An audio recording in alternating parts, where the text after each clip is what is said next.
اشنا مې نوی سوداګر دی په سربارۍ کې به لونګ راته راوړینه.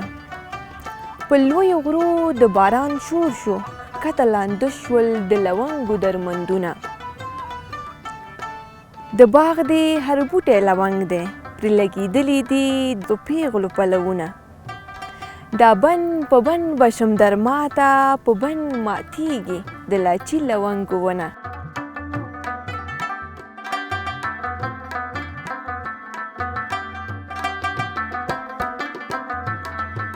لونګین چې پیغلې د ګاڼې په بڼه هم کاروي، هم د ارزښت وړ بلل کیږي او هم چې ځینې وخت مینان د لونګین ارزښت تر ځان هم لوړ بولي او له لونګین سره یو ډول پټه دښمني کوي. څومره خوشبخته لونګین دی د مستو پیغلو په ټټر وهي ټالونه. تور لونګین په ژړا راغی، ما ته اوږۍ پر سینه ځای نه راکوینه. چې ته راځې ما به خبر کړې چې پر پالنګ لاچي لونګ غوړومه.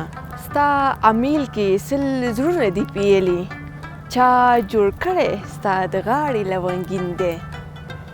په پښتو ولسي ادبیاتو کې دغه بوټی کابو تر هر بل بوټي ډیر او په خوند یاد شوی دی. په لنډیو او سندرو کې پیغلې په ودونو کې په سمبولیکه بڼه هم کاروي.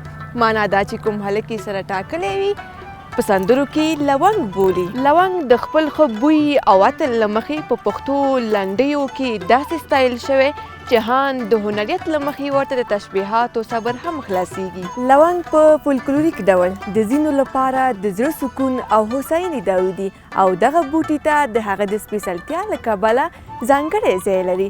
لکه په دې لنډیو کې چې وایي له کوره وځي لونګ واخله، لونګ دوا ده د زړه درد اراموینه. جانانه یو خورد لونګ راوړه، د کلي دود دی لونګین ترې جوړومه. کله داسې هم کیږي چې د لونګو تور رنګ د هلکانو لپاره وړ خو د پیغلو لپاره مناسب نه وي او د مینې د ټوکو په انداز کې د پیغور په توګه کاروي. هلک چې تور شي لونګین شي، جنۍ چې توره شي بنګړي دې خرڅوینه. که یار مې تور دی څه پیغور، تور خو لونګ دی باچاهانې بویوینه.